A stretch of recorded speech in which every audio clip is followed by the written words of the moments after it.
Soy Violeta Reaño, bienvenidos a Debate y Diálogo. Los niños son vulnerables. Más comunicación entre padres e hijos.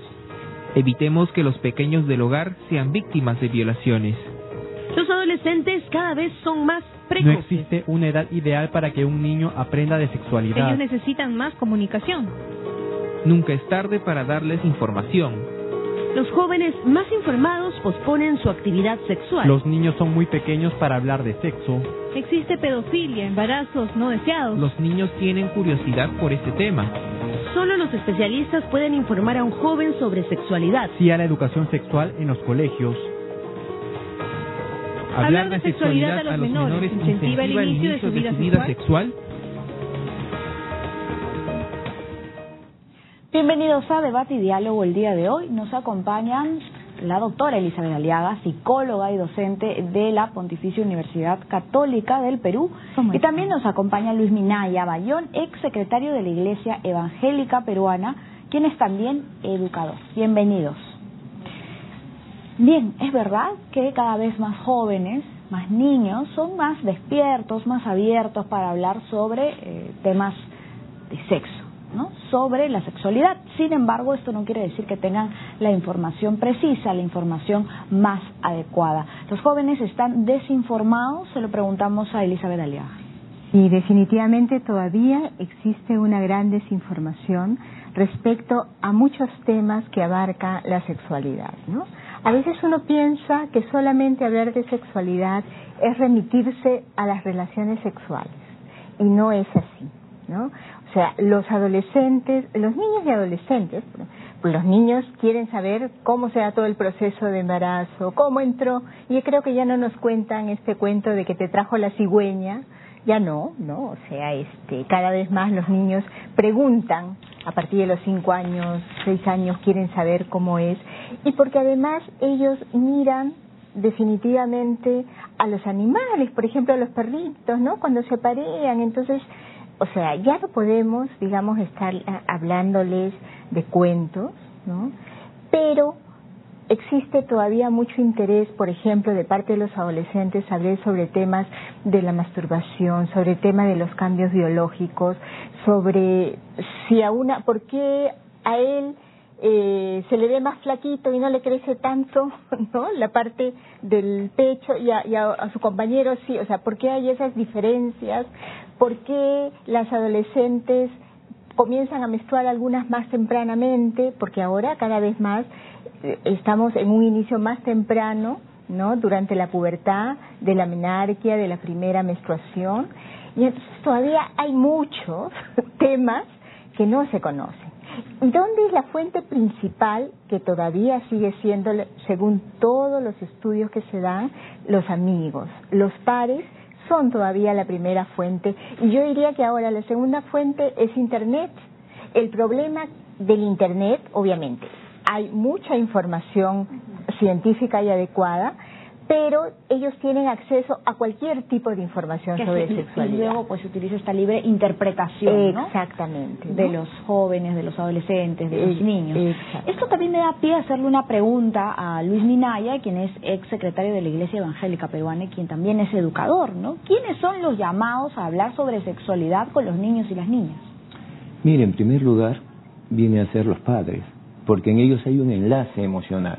Los padres tienen información, conocen bien a los chicos, quizás ellos no conozcan muy bien el aspecto, diríamos, teórico, ¿no? Puntual, pero para que una información sea bien captada por los niños, tiene que haber entre el comunicador y el receptor vínculos afectivos.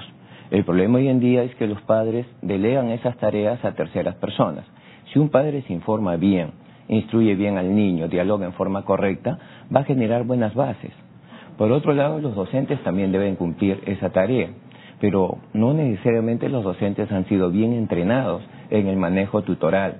Ahí todavía hay un vacío que hay que ir llenando, pero en primer lugar la responsabilidad es de los padres. Ahora, yo solamente quisiera comentar, si es cierto, en los padres, digamos, es el primer espacio de socialización de los niños y niñas, pero muchas veces, ¿no? Claro, pero muchas veces los padres, como dijo Luis, no están informados adecuadamente, o tienen miedo de hablar de estos temas o no saben cómo hacerlo porque ellos también han vivido en hogares donde ha existido mucha represión frente a la sexualidad y donde ha habido autoritarismo de pronto y donde ha habido desinformación. Nos está diciendo usted, doctora Elizabeth Aliaga, que sigue siendo el sexo un tema tabú en el hogar. Todavía. Justo ayer estaba con una madre, ¿no?, que me contaba, tengo vergüenza de hablar de esos temas de mi hijo, ¿no? Tengo miedo, o sea, ya está creciendo, tiene 13, 14 años, pero ya tengo que hablar de esos temas porque ella es obstetriz, pero tiene miedo, ¿no? ¿Y a qué tiene miedo? O sea, yo diría más que miedo, es un poco el pudor, porque no ha sido un tema que uno lo ha hablado permanentemente, así como hablas, lávate los dientes, ¿no?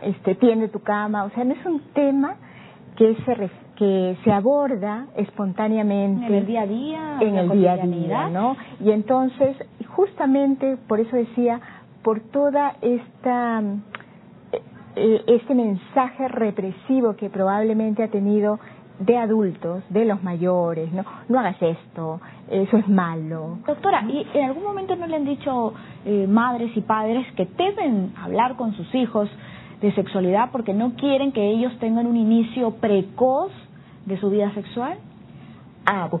Bueno, definitivamente ese sí es generalizado, una idea de los adultos en general, ¿no? También de muchos docentes, de muchos profesionales, como que uno dice, no, es que si yo hablo de temas de sexualidad, voy a incentivar el inicio sexual más temprano y voy a incentivar una promiscuidad sexual. Y no es así, ¿no? Al contrario, en todos los lugares donde existen programas de educación sexual, se sabe que los adolescentes, y también los niños, pero más los adolescentes, retrasan su actividad sexual y están más informados frente a estos temas, porque de lo que se trata es de dar una educación sexual integral, científica, ¿no? Y sin mitos, sin prejuicios, sin preconceptos, que eso es lo que todavía subsiste. Bien, la misma pregunta entonces para Luis Minaya Bayón. ¿Qué opina usted? Mira, es verdad que los padres no están bien informados, eso es obvio, ¿no? Y es verdad que también muchos de ellos llevan los mismos modelos de sus padres, entonces van repitiendo. Lo que acá estamos proponiendo es que hay un cambio en ese sentido. Para que el niño lo asuma, para que el adolescente lo asuma, necesita también el respeto de los padres. No puede ser una información vertical, sino en forma de diálogo, ¿no? Y los padres le pueden dar un contenido adicional a lo que lo dan los docentes.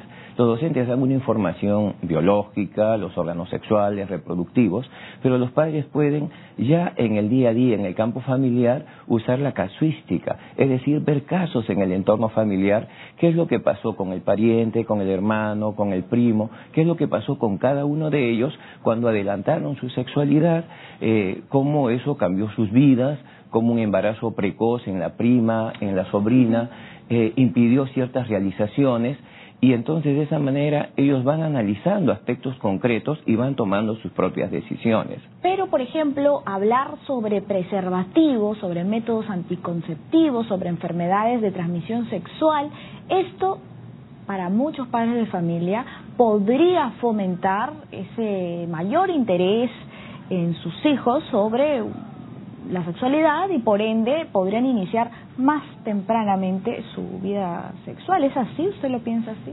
La doctora lo ha dicho en forma clara. La ignorancia es, diríamos, el primer elemento para acelerar procesos. Siempre, siempre es así, ¿ya? Cuando un pueblo ignora, cuando una familia ignora, cuando un adolescente ignora, va a dar pasos más rápidos y, diríamos, más negativos para su propia vida. La información siempre te permite tomar mejores decisiones, ¿no? Y qué mejor que hablar, por ejemplo, de las enfermedades que de alguna manera pues de transmisión sexual, que les puede afectar, que les puede dañar, ¿no? Es más, puede vincular más, aunque uno podría decir no, pero no es conveniente, que el propio padre pueda contar su experiencia, ¿no? Eso no lo desautoriza, lo humaniza.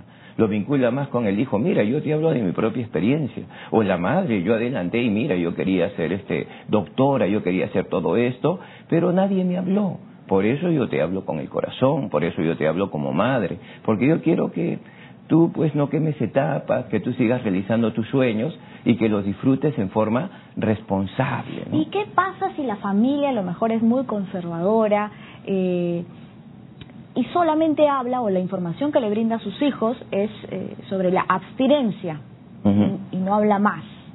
¿Qué podría pasar? Mire, el negativismo va a llevar al adolescente a que haga cosas peores, ¿no? Te pongo un caso concreto. Conozco el caso de una persona muy recta, y una ética muy alta, y le prohibió a su hija todo, es más, le prohibía hablar, lo que te digo es caso concreto. ¿A dónde llevó esto? A que la hija se fugue, ¿no? Cuando eso pasó me buscó y me dijo, ¿pero en qué fallé? ¿No? Porque pensaba que estaba haciendo todo lo correcto. Si los adolescentes no encuentran respuestas de parte de sus padres, van a buscar otros canales no adecuados. Por eso lo mejor es siempre conversar, ¿no? Negociar, dialogar, ¿no? Y llegar a algunos acuerdos de consenso. Luego me preguntan en las redes sociales si existe una edad ideal para iniciar la vida sexual. Se lo consultamos a Elizabeth Aliaga. Para iniciar la vida sexual, a ver, primeramente, yo diría que tenemos que desterrar esta idea de que nosotros ejercemos, o sea, los seres humanos ejercemos nuestra sexualidad cuando tenemos relaciones sexuales con otra persona. Falso. Nosotros ejercemos nuestra sexualidad desde que nacemos, porque somos personas sexuadas y la ejercemos hasta que nos morimos. Entonces, eso implica que obviamente yo considero que es importantísimo que existan las escuelas de padres donde formemos en temas de sexualidad, porque por ejemplo estamos formando desde incluso desde antes de nacer, ¿no? Pero ya, cuando nace, y por ejemplo el niño comienza a juguetear con sus genitales, ¿no? Como que a los adultos les causa extrañeza y a veces quieren quitarle las manitos, ¿no? O sea, rápidamente, esa parte hay que pasarlo rápido, ¿no? Si se tocan otras partes, no importa, ¿no? Entonces, ya estamos dando, ¿qué cosa? Actitudes frente a la sexualidad. Los padres no se besan en la boca delante de sus hijos, por ejemplo, que es una forma de expresar cariño y de expresar amor. Justamente lo que Luis decía es que transmitimos modelos, ¿no? Entonces, lo que nos está diciendo es que la vida sexual está intrínseca en la vida misma. Exactamente, y entonces, cualquier manifestación, el hecho de que le venga la primera menarquia en la mujer es parte de su manifestación de su sexualidad, pero no es lo único. Ahora, ¿cuándo? Claro, tener un contacto sexual con otra persona, cuando la famosa pérdida de virginidad o cuándo iniciar, eso va a depender de cada persona. No existe una edad de que uno dice, ¿sabes qué? Sobre todo para los varones, ¿no? A los varones se le incita socialmente a que, ojo, si un varón a los 18 años no ha perdido su castidad, ¿qué pasó? ¿No? Entonces, nadie dijo que tiene que perderlo. O sea, creo que debe ser una opción personal, ¿no? O sea, sin imposición, sin reprimirse, pero de repente no, porque hay religiones, hay valores, la sexualidad tiene que ver con creencias personales, ¿no? Con madurez también, ¿no? Con madurez, exacto, ¿no? Pero yo no digo madurez en términos de edad, porque conozco muchos adultos que no son maduros, físicamente de repente sí, pero psicológicamente no, ¿no? Entonces, con una madurez emocional, que creo que es bien importante, ¿no? De ahí la importancia de que la educación sexual, por eso decimos sea integral, no esté desligada de valores, de creencias, y no digo valores, por favor, a valores solo religiosos, ¿no? Sino valores de respeto, por ejemplo, ¿no? Si nosotros educamos, los padres, a nuestros hijos a que debemos respetar al otro, le estamos enseñando educación sexual, porque a la hora de tener relaciones sexuales con otra persona va a haber ese respeto y no va a exigirle hacer algo que de repente la otra persona no quiere, ¿no? O sea, decir una persona ya en la adultez es más difícil, ¿verdad? Es decir, que hablar de sexo con los hijos o con las hijas es brindarles herramientas para que luego puedan actuar con responsabilidad. ¿Qué opina Luis Minaya? Obviamente, ¿no? La sexualidad como conducta humana está ligada siempre al otro, a otra persona. Y entonces en esa relación tiene que haber el respeto y la afectividad. Cuando se da sin eso, estamos cosificando al otro, ¿no? Uno de los errores de nuestra sociedad es que el varón cosifica a la mujer. Es un objeto a través del cual yo simplemente desfogo mis descargas sexuales, nada más.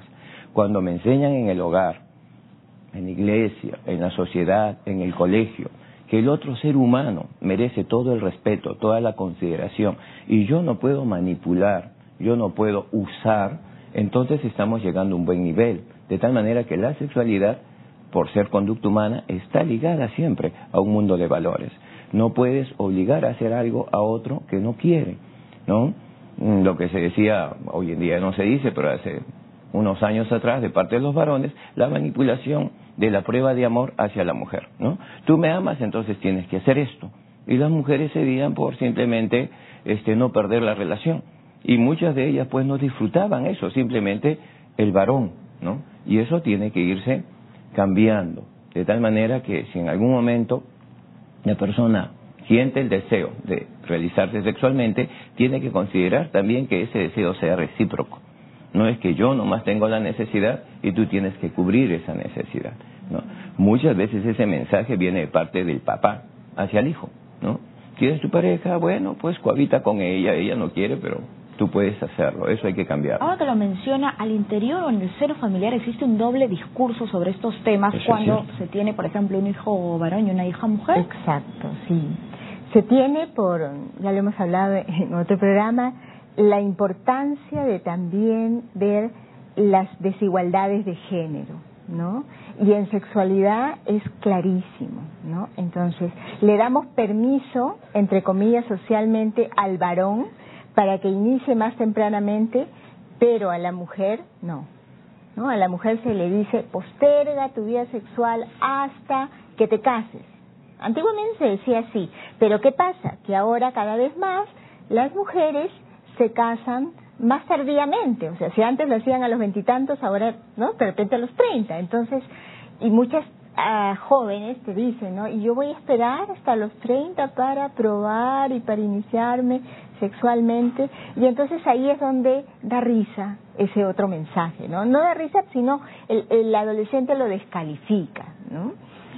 Claro, yo creo que es bien importante que enseñemos que la sexualidad es un derecho humano, o sea, disfrutar de una vida sexual, yo diría, saludable, que implica que ejerzas tu actividad sexual en cualquier momento, siempre y cuando que tengas información, que sea con respeto, ¿no? Que sepas las consecuencias en el caso de hacerlo con otra persona, digamos, y que no lo hagas presionada, ni presionada por los amigos, ni presionada por tu pareja, ¿no? Sino que sea una decisión responsable y que tengas todas las herramientas informativas que te permita ejercer adecuadamente tu sexualidad, ¿no? Por ejemplo, un tema que en estos años que he venido trabajando en los temas de sexualidad y los jóvenes les preocupaba mucho el tema de la masturbación, antes a los varones principalmente, ¿no? Ahora también a los adolescentes, porque decimos, obviamente, las estadísticas nos demuestran que que es en la etapa de la adolescencia en donde la masturbación se produce con mayor frecuencia. ¿Y por qué? Para explorar el cuerpo, ¿no? Y porque no tienen una pareja estable, ¿no? Entonces, ¿te imaginas? No tienen una pareja estable, entonces hay un proceso de exploración y que cada vez más también se está incrementando las estadísticas. Antes era mayor en varones, ahora también lo es en adolescentes mujeres, ¿no?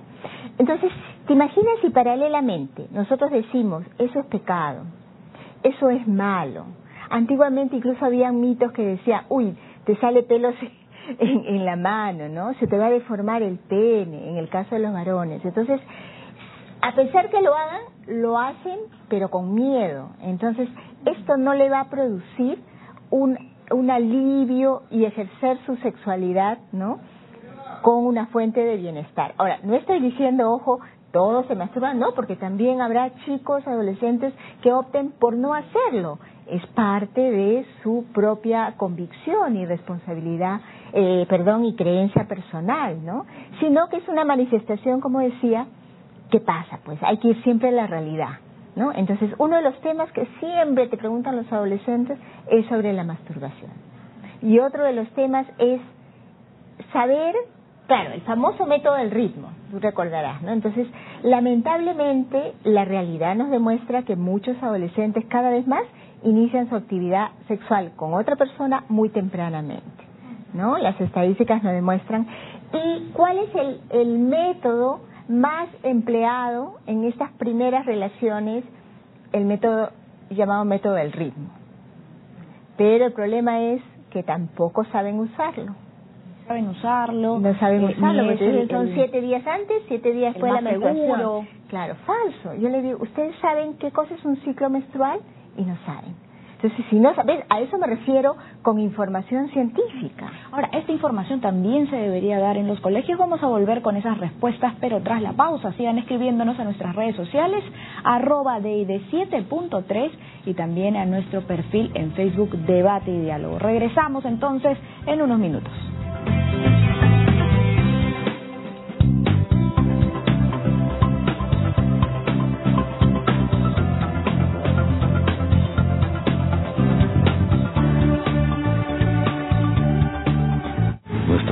Alcanza cada rincón del país, cada hogar donde el bienestar llega, cada empresa que nace, cada empleo que se crea, cada camino que nos une, cada producto que se exporta. Cuando el país crece, allí estamos presentes, porque las leyes que hacen que el Perú esté mejor se dan aquí, en el Congreso de la República, donde nacen las leyes que mueven al Perú. Mírame cuando te hablo, mírame. ¿No me entiendes? ¿Que no me entiendes? ¿Eres o te haces caso? Ya te lo dije 1000 veces. ¿Qué crees? ¿Que estoy bromeando? Así como te haces yo, no te voy a sacar a la calle. ¿Y ahora qué? ¿Vas a llorar? Tus palabras también lastiman. Sé consciente. Haz lo correcto. ¿Sabes que vivimos en un país con sismos y heladas? Entonces tienes dos opciones. O tocas madera o haces simulacro. Yo no toco madera, yo hago simulacros. No toco madera, yo tapo las rendijas. No toco madera, uso buenos abrigos. No toco madera, yo como nutritivo. No toco madera, yo hago simulacros. Ministerio de Educación, rumbo a la nota más alta. Con escuelas más seguras. Perú, progreso para todos. TV Perú, comprometido con el desarrollo de nuestro país, pone en sus pantallas Agro TV. Promovemos el crecimiento del sector agrario, dando a conocer lo último en tecnología, innovación, casos de éxito, adelantos y muchos consejos de gran utilidad para tu trabajo. Agro TV. Síguelo en TV Perú 7.3, de lunes a viernes a la 1 de la tarde en 7.3 Noticias Regional.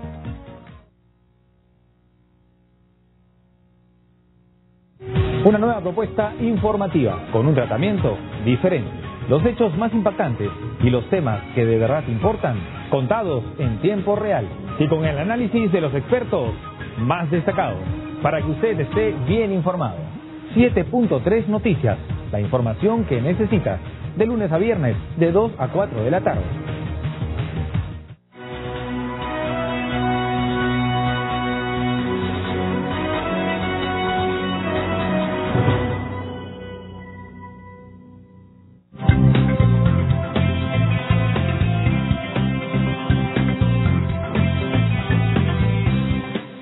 Hablar sobre sexo con los niños y con las niñas puede incentivar el inicio de sus actividades sexuales. ¿Usted qué opina? Escríbanos a nuestras redes sociales para luego comentar en vivo con nuestros especialistas, con nuestros invitados.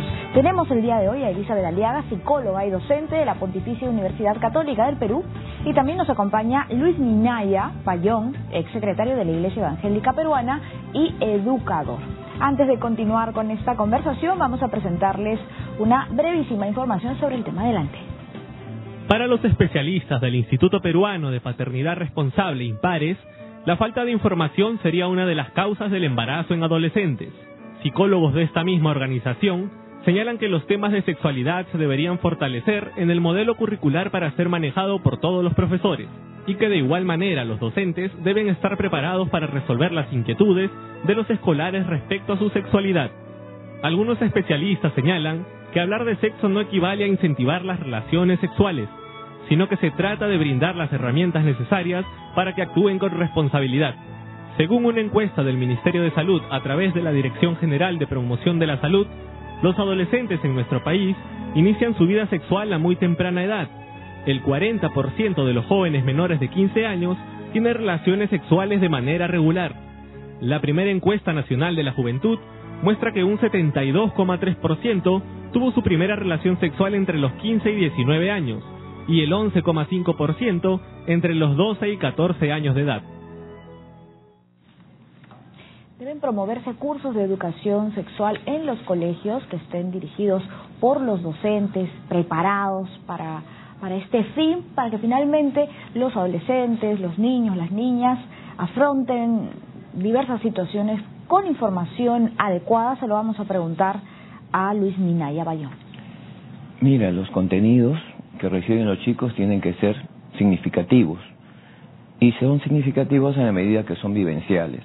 Algunas veces los chicos no quieren aprender ciertas materias porque no le encuentran vínculo con sus propias experiencias, ¿no?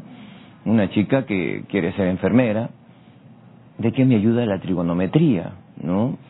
¿De qué me va a servir? Pero la sexualidad es un tema que atraviesa a todos los adolescentes, es un tema de sus propias vivencias, de tal forma que tiene que ser tratado, ¿no? En forma dialógica, de una manera amena, de una manera participativa, y agregándole aspectos de valores y de consecuencias. Si bien es cierto lo que dice la doctora de que la sexualidad es un derecho, todo derecho también implica responsabilidades.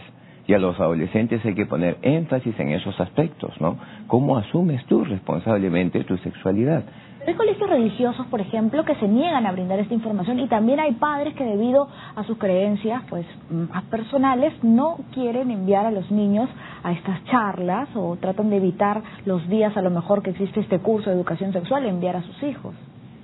Mira, hay veces eso sucede cuando en la información simplemente se ve el aspecto biológico y simplemente la distribución de elementos que le ayuden, ¿no?, a ellos a evitar ciertas consecuencias, pero que no se asume en forma integral.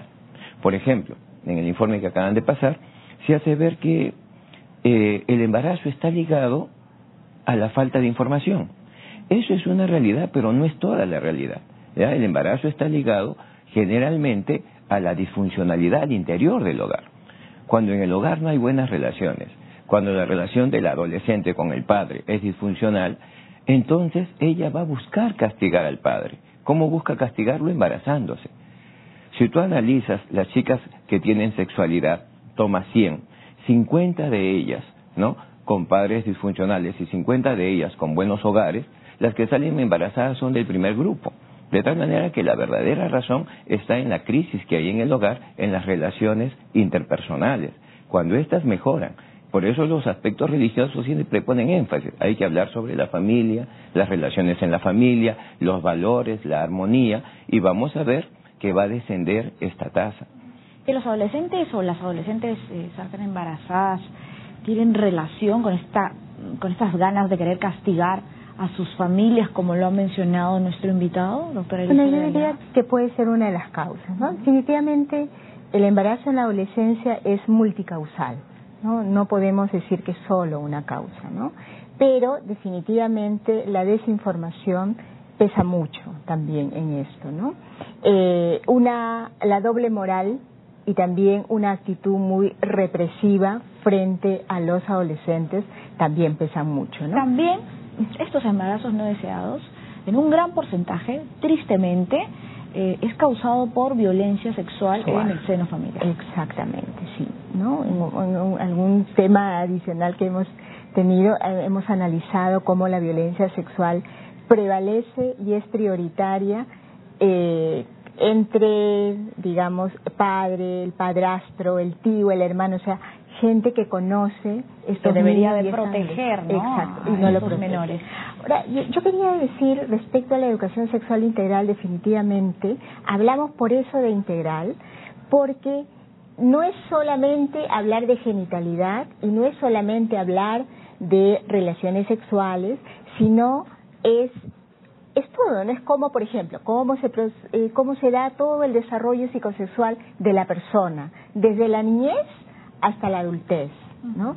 Cómo se da todo este proceso de cambios físicos, qué ocurre cuando no sucede esto, ¿no? O sea, pasa, cómo el adolescente va a pasar y tiene cambios emocionales, qué hacer en ese caso, porque los mismos chicos se encierran en sí mismos, ¿no?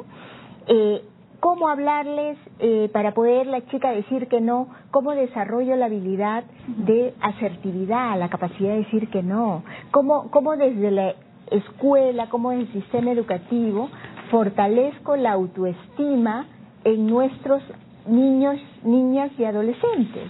Entonces, además de hablar de temas específicamente ya de genitalidad y de relaciones sexuales, pero ya si hablamos también de eso y en el entendido de que existen adolescentes que ya están teniendo relaciones sexuales, ¿no? Sí es importante también hablar de herramientas de cómo prevenir, ¿no? De cómo prevenir un embarazo que no se desea. Incluso deberían haber servicios, ¿no? Tanto del Estado como eso, donde acudir por orientación, porque ese es el gran problema. Por ejemplo, ¿no? Si la chica decide tener relaciones sexuales y quiere comenzar a cuidarse, ¿quién la orienta? Bueno, desde el lado particular existe, pero muchas veces en el lado público todavía hay barreras, como decir, para hablarles y darles una orientación de sexualidad, tiene que venir acompañados con sus padres, con el adulto, con el tutor. Entonces, ¿qué adolescente va a ir a preguntar sobre su vida sexual con un adulto? ¿Y no sería ideal que los adolescentes, tanto mujeres como hombres, puedan conversar con sus padres y ellos puedan, en el caso de que ellos ya tengan relaciones sexuales, sus padres sean los más indicados para llevarlos con un especialista, con un médico y decirles, miren, estos son los mejores métodos anticonceptivos, ¿no? En cada caso. Sería ideal, ¿no? O sea, por eso yo creo, en el sistema educativo, la educación sexual debemos hablar para la comunidad educativa.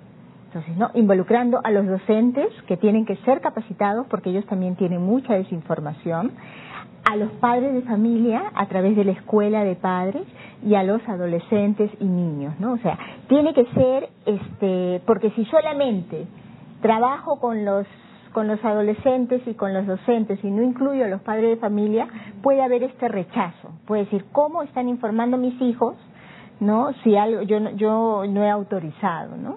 Y a veces sí decía muy importante, Luis, tan importante es que hablemos de aspectos vivenciales, porque con los padres de familia la estrategia metodológica que debe usarse es vivencial y retrocederles a cuando ellos eran adolescentes. ¿Y qué pasa si estos padres les dan como mensaje a sus hijos, bueno, nosotros, tu padre, tu papá y mamá, nosotros pues esperamos hasta el matrimonio, nos dimos cuenta que éramos ideales como pareja y decidimos abstenernos, ¿no? Hasta el momento de casarnos.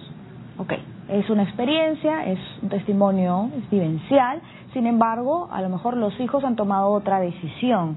Entonces ahí puede haber un choque de mensajes que el hijo le está diciendo, bueno, yo ya empecé mi vida sexual, yo lo que quiero es comentarte algunas dudas, quiero que tú me resuelvas las dudas o que me apoyes, que me orientes, también quiero en todo caso tener algún método anticonceptivo.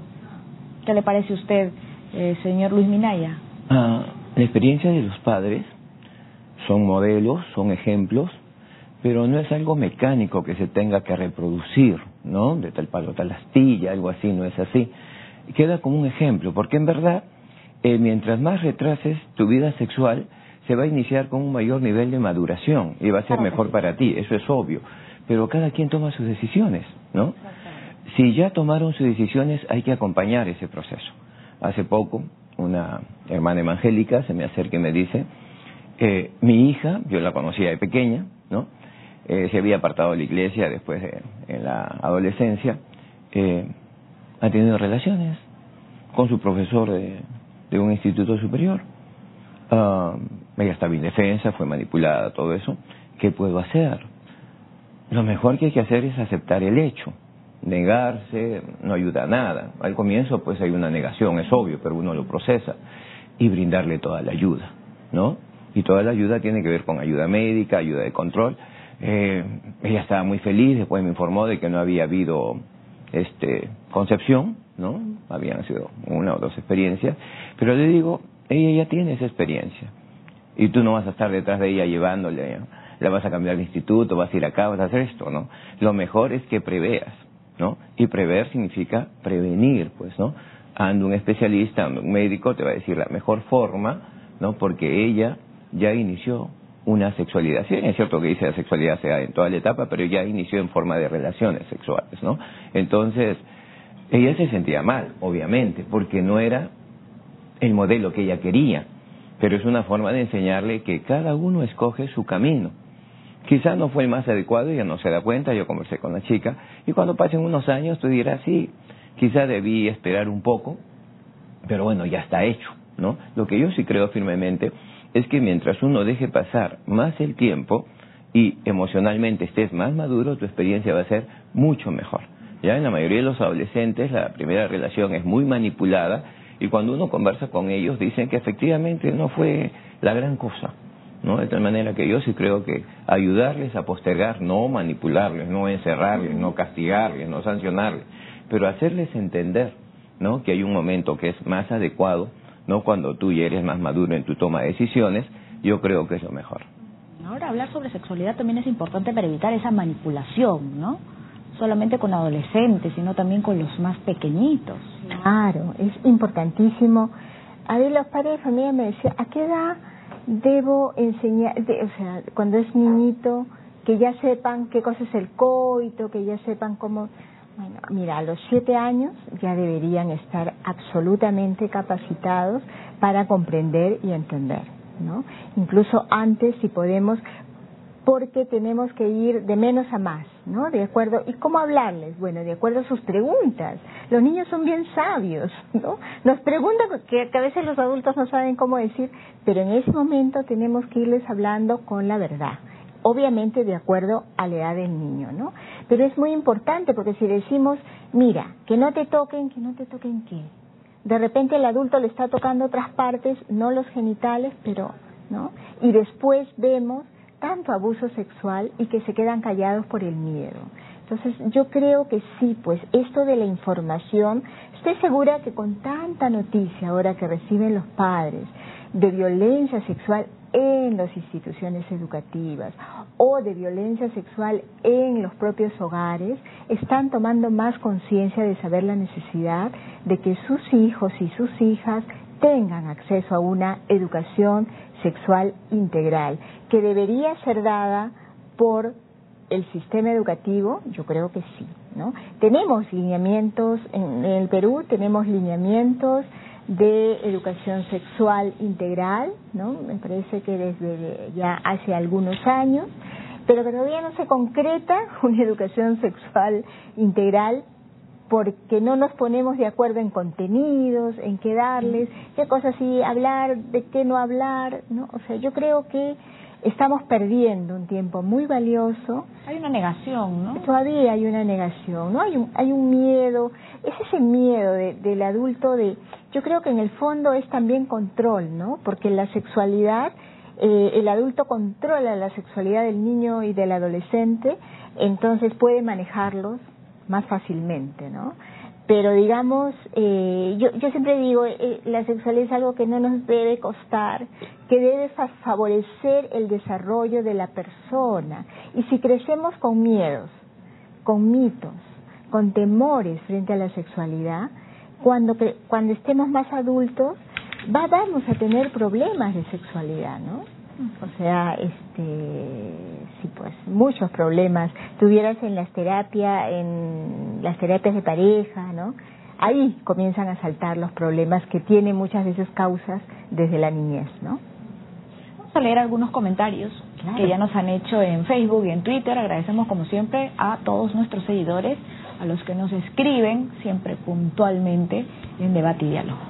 Bien, primero empezamos con el Facebook y nos comenta Yuri Luis Medina. A la pregunta, hablar sobre sexualidad a los menores incentiva el inicio de sus relaciones sexuales, pues nos dice Yuri Luis, por supuesto que no, tienen que conocer todos los pros y todos los contras del inicio de esta vida sexual para que ellos tengan un criterio sólido. Mejor es la guía de un padre que la del amiguito de turno, justo lo que hablábamos, ¿no? Que por falta de confianza o por estas ganas de los padres, pues me voy a criarte como a mí me criaron, de alguna manera en la represión, ¿no? A lo mejor sin ánimo de querer algo malo para su niño, sino más bien queriendo todo lo mejor, evitan hablar del tema y el amigo, la amiga o internet se convierten finalmente en una guía desinformada. Rodrigo Luque Chambe dice, bien dicho, no tiene nada de malo, ni tampoco debería ser un tabú la prevención ante todo. Se habla aquí de prevención. Ibáñez Huarcay Alberto René nos comenta en el Facebook, todo su debido tiempo para hablar de sexualidad. ¿Por qué la prisa? A no ser que quieran acelerar. Si eso quiere, háganlo. Después no se quejen. ¿Qué le han parecido los comentarios, Luis Minaya? Bueno, los primeros me parecen buenos. El tercero, yo entiendo, está basado en ciertos temores, ¿no? Y también en algunas formas no muy adecuadas de dar información, ¿ya? En verdad, hay veces algunos padres, frente al temor del hijo de una situación, por decirlo, de homosexualidad, que me tapas, ¿no? Acelera procesos, ¿no? Ay, mi hijo así, entonces yo lo voy a llevar a un burdel, un lugar de esos, para que se inicie, y simplemente es el temor del mismo padre, ¿no? Antiguamente, ¿no? Eso era claro, clásico, ¿no? Pero los temores siempre están presentes, ¿no? Pero como yo decía al comienzo, la información siempre es buena, es necesaria, y si viene del hogar, mucho mejor. Y ellos van a buscar información, ¿no? Internet, las amistades, una u otra forma. Es mejor que el padre se informe bien y hable y supere pues sus propios complejos. Eso es lo más adecuado. Agarra el toro por las astas. Sí, pues las actitudes de los adultos, eso es lo que más cuesta, ¿no? Justamente esas actitudes rígidas que tenemos frente a los cambios, ¿no? Tenemos miedo, ¿no? En el fondo es temor. Bien, pausa, pero regresamos con más en Debate y Diálogo. Sigan escribiéndonos a las redes sociales, vamos a seguir comentándolo tanto con la doctora Elizabeth Aliaga y también con el educador Luis Minaya Bayón. Ya volvemos.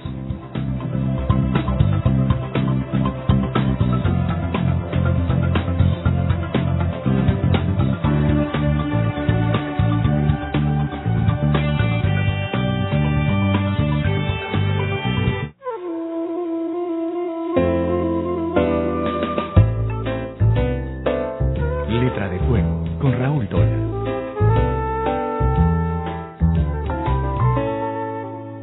¿Qué tal? ¿Cómo está? Bienvenido a Letra de Fuego. Javier Ponce Gambiracio es un escritor que ha desarrollado la mayor parte de su carrera fuera de nuestro país. Una buena ocasión de conocerlo es El chico que diste por muerto.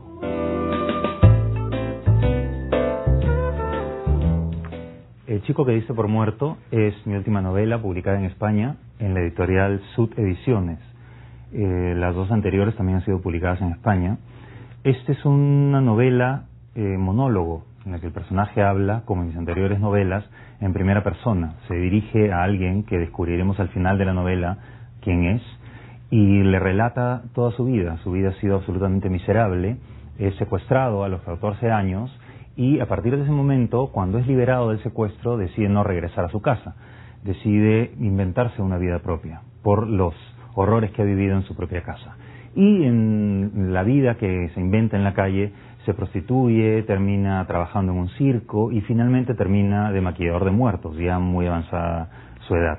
La novela El chico que diste por muerto es un relato armado de postales, armado de imágenes cortas en las cuales el personaje va haciendo una enumeración de los desastres de su vida frente a esta persona, pero sin ningún tono de lamento ni de reclamo. Es simplemente una enumeración de horrores sin ningún resquicio de culpa ni de buscar sensaciones negativas respecto a los demás, sino como si estuviera haciendo la lista del supermercado.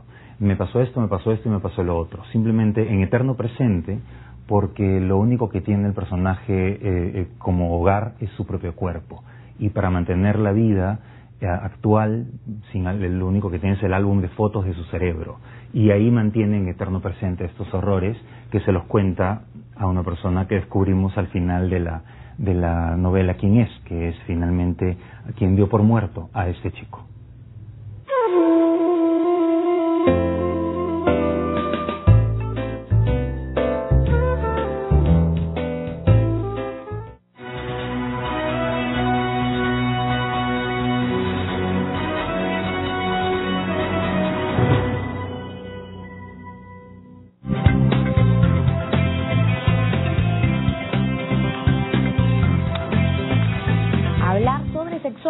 Con los niños, con las niñas, con los adolescentes podría incentivar el inicio de sus relaciones sexuales.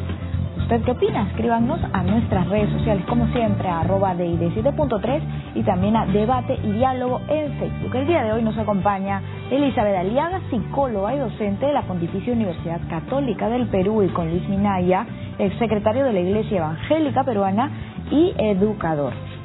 Vamos a seguir leyendo algunos comentarios más en las redes sociales. En el Twitter, por ejemplo, Elizabeth Rubianes nos dice: esto es parte de la educación, claro que se les tiene que educar sobre el tema. Alexander58 escribe la necesidad de una mayor apertura del entorno familiar, donde es fundamental alejar represiones y tabúes de orden moral.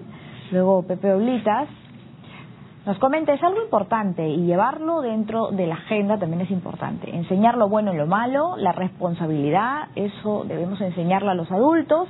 Es un excelente tema que debería tomarse con mucha seriedad por los adultos y también enseñar a los jóvenes. Sí debemos hablarlo, pero con propiedad y sin medios comentarios. Personas profesionales que lleguen a los jóvenes. Elizabeth Aliaga, ¿qué le han parecido estos interesantes? criterios? Creo que ha habido todo un avance, porque yo he trabajado en esos temas desde hace varios años y antiguamente era no solo tabú, sino había mucha intolerancia, la gente era un poco más reacia. Sí, ¿no? Creo que ahora hay una mayor apertura, ¿no?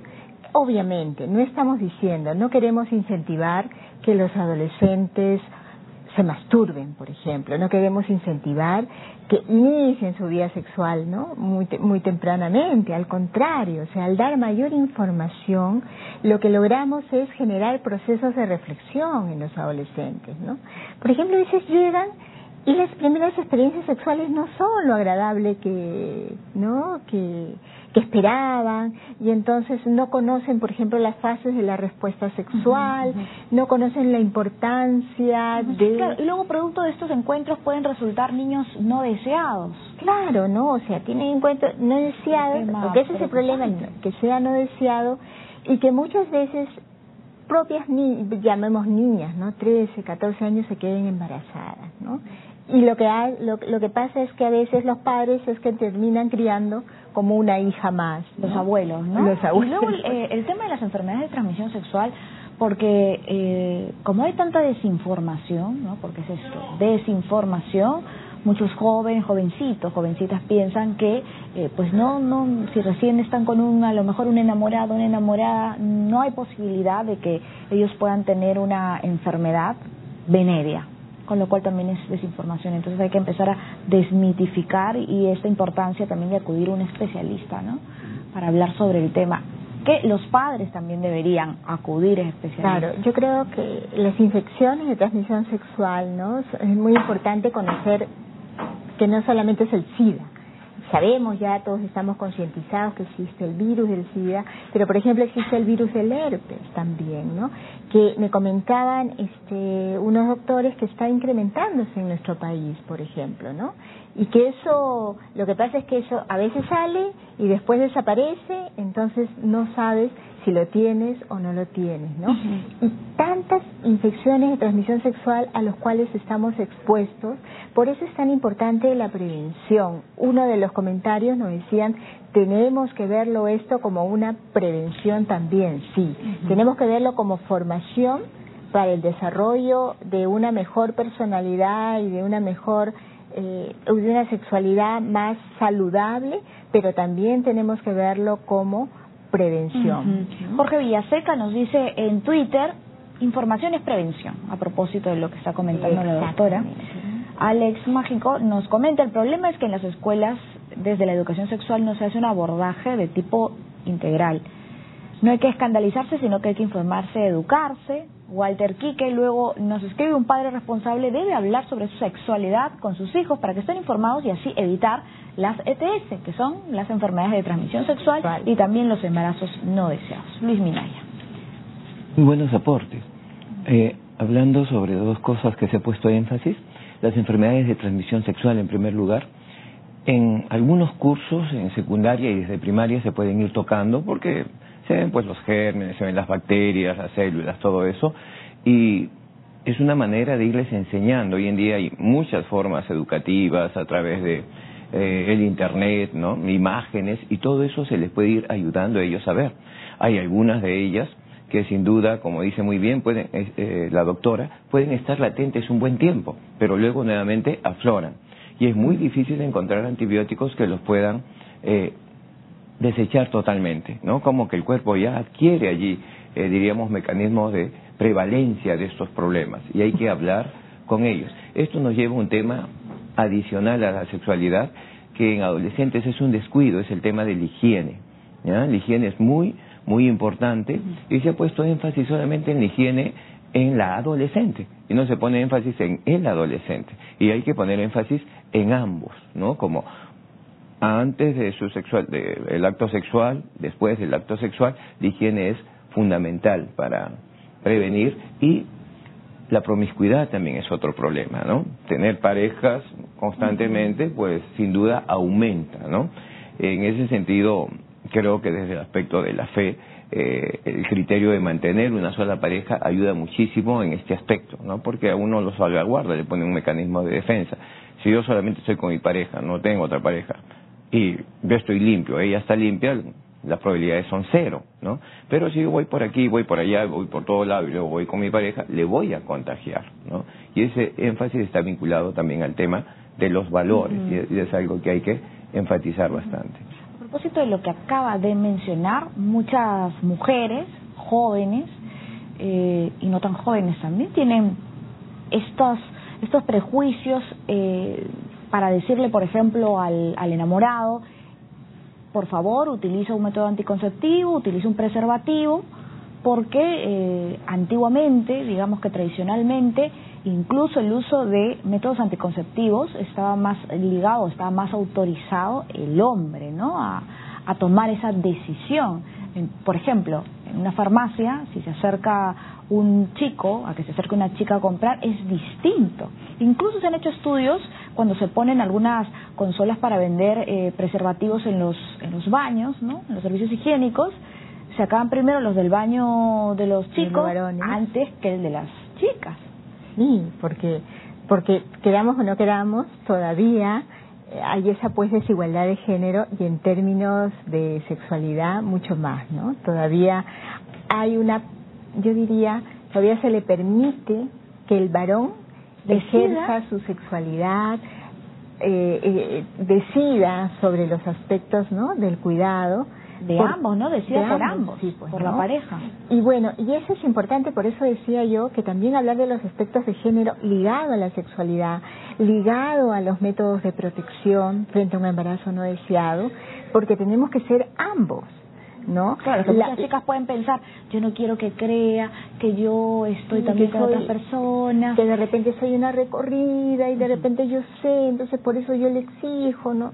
No es así, ¿no? O sea, felizmente cada vez más las estadísticas demuestran que son los más jóvenes quienes utilizan más el condón, más que los adultos.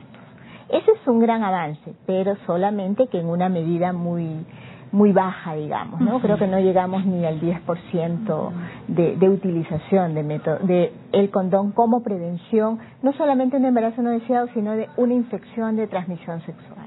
Tenemos algunas preguntas de las redes y nos consulta Carmen Hidalgo. Los prejuicios que muchos padres tienen sobre la sexualidad se puede deber a la influencia, por ejemplo, de la religión. ¿Qué opina al respecto? ¿Cuál sería la respuesta de Luis Minaya Bayón para Carmen Hidalgo? Mira, una teología sana te hace ver que la sexualidad es un don de Dios, ¿no?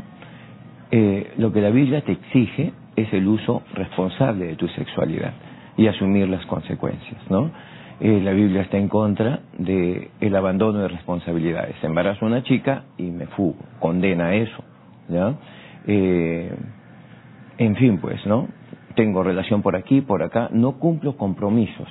Si yo le he dicho a una pareja y he hecho con esa pareja votos de fidelidad, tengo que mantener esos votos en el tiempo. Y si en algún momento la afectividad pues varía porque el ser humano cambia, tengo la responsabilidad de hacerle ver antes de iniciar otro. De tal manera que yo no encuentro en la Biblia cortapisas que de alguna manera. Pueden haber algunas teologías que sin duda han hecho interpretaciones particulares, pero la Biblia, aunque tú no lo creas, hay todo un libro que te habla sobre la sexualidad, se llama Cantares, ¿no? Es un libro muy interesante que habla de la relación de pareja. La misma pregunta para la doctora Elizabeth Aliaga, que muchos prejuicios, como nos consulta Carmen Hidalgo, pueden relacionarse con esa influencia de alguna religión, ¿no? Ya, digamos, muy frecuentemente la religión católica, ¿no?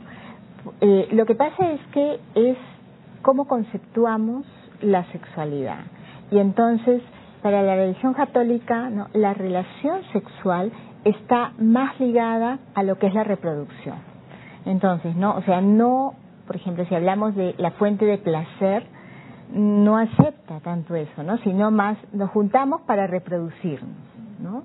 Entonces, eso hace que muchas de las conductas que haga el ser humano las considere inadecuadas, como por ejemplo la masturbación, ¿no? Que dicen la masturbación es un pecado, ¿no? Y yo, ahora que estoy hablando de la masturbación con la Iglesia católica, porque no digo todas, pero me pasó una vez cuando yo enseñaba en un colegio con adolescentes, que un jovencito estaba yendo cuando no hace la comunión, sino lo siguiente, la confirmación. Entonces estaba haciendo varias clases, ¿no? Sí, y iba las clases previas, ¿no?, de preparación. Y este chico había comenzado a hacer había dibujado penes en su carpeta, en el baño, o sea, en todos los lugares ya lo habían identificado, ¿no? Entonces, la psicóloga pasa al departamento psicológico. ¿Y qué estaba pasando? Que él claro, después de varias sesiones, él se estaba masturbando, pero le decía el padre, el cura, que estaba malo, que eso era un pecado. Entonces ahí había una contradicción entre lo que él estaba haciendo, porque tenía 15 años, y lo que le estaban diciendo, ¿no? Bien. Entonces siempre acordémonos que no debemos enfermar, porque eso es enfermar, ¿no? Bien, queda claro entonces que es importante hablar sobre sexualidad con jóvenes, con adolescentes, con los más pequeños también, ¿no? Con los niños y también con las niñas, en el ámbito de los colegios, en la vida escolar, y en el ámbito más íntimo, en el ámbito familiar. Claro, y si los padres no saben, infórmense. Exactamente. Muchísimas gracias, doctora Elizabeth Aliaga, psicóloga y docente de la Pontificia Universidad Católica del Perú, y gracias también Luis Minaya, ex secretario de la Iglesia Evangélica Peruana y también educador. Es importante ejercer una vida sexual saludable, como lo han dicho nuestros invitados. Nos despedimos, pero también les recordamos que el debate es diálogo. Hasta mañana. Chao.